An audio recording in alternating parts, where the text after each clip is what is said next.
नमस्कार मंडळी. भाऊबीजेला भावाला ओवाळण्यासाठी माहेरी आलेल्या बहिणीचा भाऊजाईने अपमान केला, तिला शिव्या दिल्या. पण त्यानंतर घडलं असं जे पाहून संपूर्ण देशाला आश्चर्याचा धक्का बसला. म्हणतात ना, या जन्मात केलेल्या वाईट गोष्टीची शिक्षा तुम्हाला लगेच मिळते. अगदी तसंच घडलं. भाऊजाई नंदीला वाईट बोलली, पण तिला त्याची शिक्षा 2 मिनिटाच्या आत मिळाली. तिची अशी काय फजिती झाली, जी पाहून संपूर्ण देशात खळबळ उडाली. तिला देवानं अशी शिक्षा दिली, जी पाहून लोक देखील आश्चर्यचकित झाले आहेत. जेव्हा आपण दुसऱ्याबरोबर वाईट करतो, तेव्हा आपल्याबरोबर त्याच्यापेक्षाही दुप्पट वाईट घडतं. याचं उदाहरण ठरली ही एक घटना. एक बहीण जेव्हा भाऊबीज निमित्त आपल्या भावाला ओवाळण्यासाठी माहेरी आली, पण भावाच्या बायकोनं म्हणजेच तिच्या भाऊजाईनं तिच्याशी वाईट व्यवहार केला. पण तिला त्या वागण्याचा शिक्षा 2 मिनिटाच्या आत मिळाली. तिची अशी फजिती झाली, 2 मिनिटात देवाने तिला अशी शिक्षा दिली की ज्यामुळे ती नणंदेच्या पाया पडून रडू लागली. कोणत्याच भाऊजेला तिची नणंद आवडत नसते. त्यांचे नेहमी वाद होत असतात. पण भाऊबीजेच्या दिवशी घडलेली ही अशी विचित्र घटना होती की जी देशाच्या इतिहासात भाऊबीजेला कधीच घडली नव्हती. भाऊबीजेच्या दिवशी घडलेली ही घटना, जिचा व्हिडिओ संपूर्ण देशात व्हायरल झाला. मग काय घडलं होतं त्या दिवशी? बहिणीचा अपमान केल्यानंतर भाऊजाईसोबत नेमकं असं काय घडलं की ज्यामुळे तिची फजिती झाली? देवानं कसं तिच्या वाईटपणाची शिक्षा दिली की ज्यामुळं ती नणंदेच्या पाया पडून रडू लागली? चला जाणून घेऊयात संपूर्ण सविस्तर रिपोर्ट. भाऊबीजेच्या दिवशी एक बहीण आपल्या भावाला ओवाळायला येते. तिला तिची भाऊजाई अगदी वाईट बोलते, तिला शिव्या देते, तिच्याशिवाय आत घालते. पण त्या भाऊजाईची नंतर कशी फजिती होतीये, ही एक वेगळ्या प्रकारची घटना संपूर्ण देशात व्हायरल झाली आहे. ही भाऊबीज आता संपूर्ण देशाच्या लक्षात राहणार. कारण की या भाऊबीजेला एक अशी घटना घडली, ज्यावेळेस एक बहीण भाऊबीजेकरता भरपूर प्रवास करून येत असते. प्रवास करून ती तिच्या भावाकडे येण्यासाठी 200 किलोमीटरचा पट्टा ती प्रवास करते. सकाळपासून ती तिच्या भावाला भेटण्यासाठी निघाली असते. ती तिच्या गावात येण्यासाठी बस पकडते. तालुक्याच्या ठिकाणी येते. तिथून एक रिक्षा पकडून ती गावाच्या स्टँडपर्यंत येते आणि तिथून त्या स्टँडपासून त्या भावाचं घर 2 किलोमीटर असतं, जिथं कुठलंही वाहन नसतं, ना कुठली गाडी असते. 2 किलोमीटर ती चालत आलेली असते. ती चालत आल्यावर त्या भावाची मुलगी तिला रस्त्यावर खेळताना दिसते. लांबून तिला खूप बरं वाटतं, पण तिला माहिती नव्हतं तिच्यासोबत तिची भाऊजाई असं काहीतरी वाईट करणार होती. पण त्यानंतर त्या भाऊजाईसोबत देवाने असं काहीतरी घटना घडून आणणार होती की ज्यामुळे हे प्रकरण संपूर्ण देशात व्हायरल होणार होतं.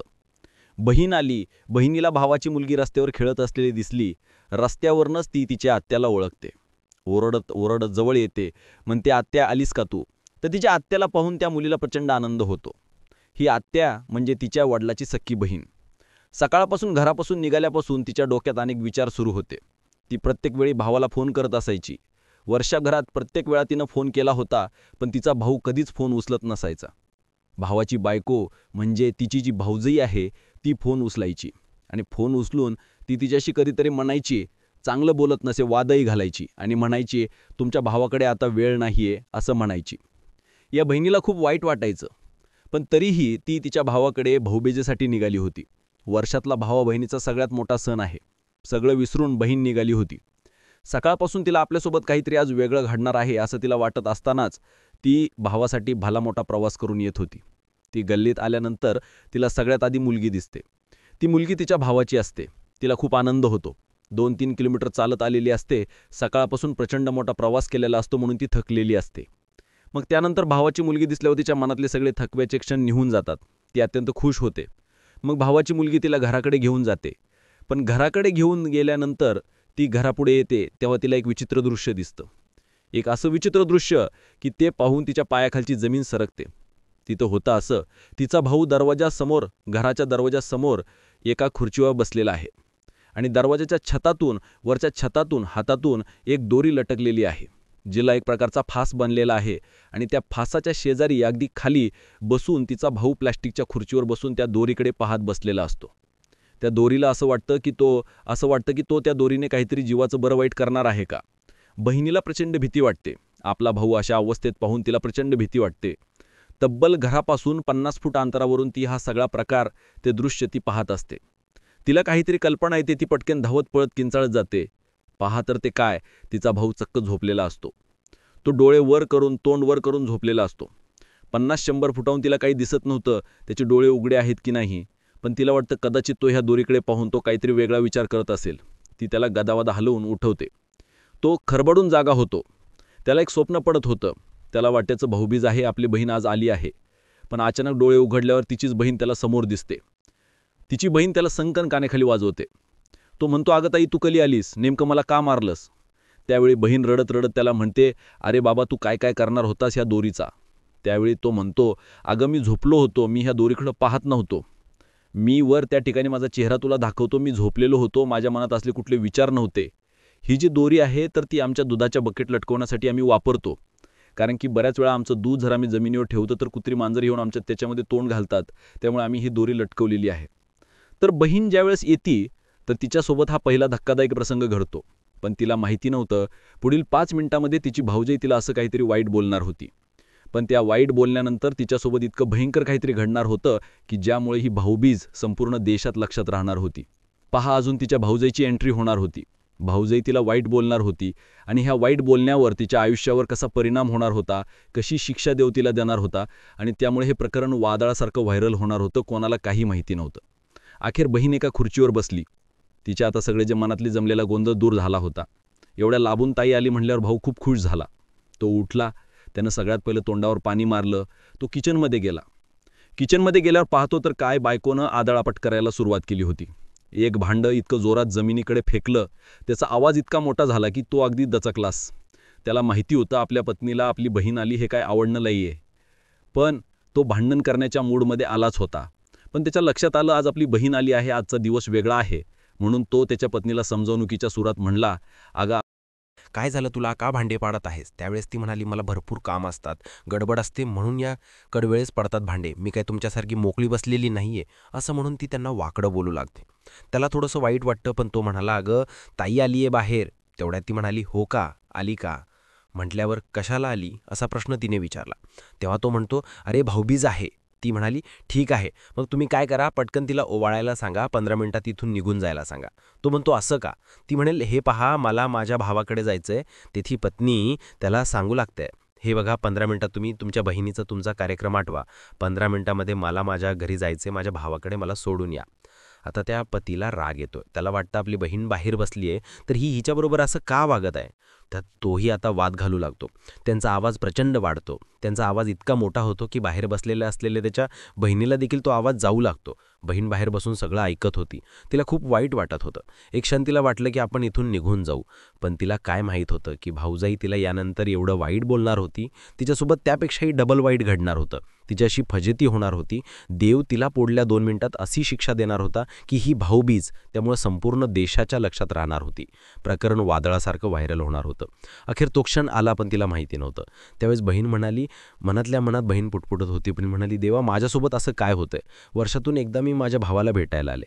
ही माझी भाऊजाई माझ्या भावाबरोबर फोनवर देखील बोलू देत नाही. आज मी समक्ष आले, तरी हिला देखील मी आता जड वाटत आहे. पण तरीही बहीण तशीच बसून राहिली. ती म्हणाली, एकदा मी याला ओवाळते आणि निघून जाते. त्यातच त्या भाऊजाईचा आवाज आला, जोरात आवाज आला, आता तुम्ही पटकन जा, 15 मिनिटात तुमचा कार्यक्रम आवरा आणि तिला इथून पाडून द्या. आता त्यांचा वाद प्रचंड वाढला होता. ते जोरात बोलायला लागले होते. बाहेर बसलेल्या बहिणीला तिच्या मनावर आता फार वाईट वाटत होतं. आतून पत्नी बोलत होती पतीला, ती बहिणीला तुमच्या पटकन जायला सांगा. ती काय आपल्या घरामध्ये कायमची राहायला आली की काय? तुम्ही तिला पटकन सांगा, तुमचा आवरा आणि मला माझ्या भावाच्या घरी जायचंय, मलाही भाऊबीज करायची आहेत. आता पतीला समजलं होतं की वाद वाढवण्यात अर्थ नाही. त्याने एक पाण्याचा ग्लास घेतला, त्याच्यामध्ये पाणी भरलं आणि तो ग्लास स्वतःच घेऊन तो बहिणीला पाणी द्यायला गेला. तो बाहेर आला. त्याच्या डोळ्यात थोडंसं पाणी तरळलं होतं. तो डोळे पुसून बाहेर आला. आपली पत्नी किती वाईट आहे याची कल्पना त्याला येत होती. आता त्याच्या बहिणीला देखील समजलं होतं की ह्यांचामध्ये वाद झालाय आणि त्याची पत्नीला 15 मिनिटाच्या आत घराबाहेर करा असं ऑर्डर दिलेली आहे. बहिणीला आता हळूहळू मनात वाईट वाटायला लागलं होतं. पण बहिणीला आणि तिच्या भाऊजाईला देखील कल्पना नव्हती की येणाऱ्या 2 मिनिटात देव तिच्यासोबत असं काहीतरी वाईट करणार होता की ज्याची कल्पनाही त्याला येत नव्हती. तेवढ्या आता तो पती म्हणजे त्या बहिणीचा भाऊ पाणी घेऊन बाहेर आला. तेवढ्यात ती म्हणाली, दादा, तू काय कर, आता बहिणीच्या लक्षात आलं होतं आपल्याला इथून पटकन निघून जावं लागेल. तेव्हा बहीण म्हणाली, दादा, तू काय कर, एक ताट घेऊन ताटामध्ये सगळं ओवाळणीचं साहित्य म्हणजे कुंकू, तांदूळ, दिवा, नारळ सगळं घेऊन ये. मी तुला पटकन ओवाळते आणि पटकन जाते, कारण की आता मला लवकर जायचंय. मला रात्र झाली तर गाडी मिळणार नाहीये. त्यामुळं लवकर 15 मिनिटात आवरून मी निघून जाते. आता भावाला देखील शंका आली होती. भावाला कळालं होतं की आपली बायको ओरडून म्हणाली आहे 15 मिनिटात, म्हणून बहीण आता घाई करत आहे. त्यालाही खूप वाईट वाटलं, पण त्याचा इलाज नव्हता. तो अखेर किचनमध्ये गेला. त्याने एक ताट घेतलं, ताटामधल्या सगळ्या वस्तू घेतल्या आणि वस्तू घेत असताना तो पत्नीला म्हणाला, काहीतरी पैसे दे. तो पत्नीला म्हणाला, मला 1000 रुपये दे. आता 1000 रुपये म्हटल्यावर पत्नीचा पारा आणखीनच चढला. ती म्हणाली, 1000 रुपये कशाला? फार तर फार 200 रुपये. 200 रुपयामध्ये एखादी साडी येऊन जाते. तेवढ्यात पती म्हणाला, अगं 500 रुपये तरी दे. पण तिच्या बायकोने ऐकलं नाही. शेवटी तिने 200 रुपये हातावर टेकवले. पती फारच विनंती करू लागला. तेव्हा परत तिने 200 रुपये टेकवले आणि म्हणाली, बघ हे 400 रुपये आहे, एवढे टाक आणि तिला 15 मिनिटाच्या आत जायला सांग. आता हा संवाद इतक्या मोठ्या आवाजात चालू होता की त्या बिचाऱ्या बहिणीनं सगळं ऐकलं होतं. आता तो भाऊ कसा तरी पैसे खिशात घेऊन बहिणीसमोर जाऊन बसला. त्या बहिणीने ताटामधलं कुंकाचा टिळा लावला, अक्षता डोक्यात टाकल्या, पेढा खाऊ घातला, त्याला व्यवस्थित ओवाळलं, त्याला जो करदोरा आणि नारळ देखील दिलं. मग एवढं झाल्यावर भावाने खिशातून 400 रुपये काढले आणि ताटात टाकले. त्यावेळेस ती बहीण म्हणाली, नको, मला हे पैसे नको. फक्त तू मला वर्षातून एकदा भेटत जा. मी तुला प्रत्येक फोन करते, पण तुझा फोन तुझी पत्नी उचलते आणि मला तुला काय बोलू देत नाही. तू फक्त तेवढा फोन उचलत जा, महिन्यातून एखादा फोन मला करत जा. आणि असं म्हणत असताना तिच्या डोळ्यातून पाणी आलं. आता भावाला समजलं होतं बहिणीचं मन दुखलंय म्हणून. तो आता त्याच्यात काहीच करू शकत नव्हता. पण तेवढ्यात खेळत खेळत तिची मुलगी आली होती. आता तिची मुलगी हा सगळा प्रसंग पाहत होती. म्हणतात ना, निष्पाप मुलाला काही कळत नसतं. पण यानंतर जे घडणार होतं, आता तो क्षण आला होता की ज्यावेळेस आता त्या भावाच्या बायकोच्या वाईटपणाची परतफेड होणार होती. बहिणीला भावजाई जे बोलली होती, उलटं फिरून तिच्यापेक्षाही जास्त वाईट तिच्यासोबत घडणार होतं. तेवढ्यात ती मुलगी आली आणि मुलगी म्हणाली, अगं आत्या, तू चाललीस का? ती म्हणाली, थांब, मी आईला बोलवून आणते, असं ती मुलगी म्हणाली. मग मुलगी आईला शोधायला गेली तर आई किचनमध्ये नव्हती, आई हॉलमध्ये नव्हती. शेजारच्या घरी पाहिलं, शेजारच्या घरी नव्हती. आई लांब एका शेताच्या झाडाच्या पाठीमागे फोनवर बोलताना मुलीला दिसली. आता मुलीला आईला बोलवून आणायचं होतं, कारण की आत्या निघाली होती आणि मुलीला वाटलं होतं आई तिथे असावी. म्हणून मुलगी पळत पळत त्या झाडामागे जाऊन लपली.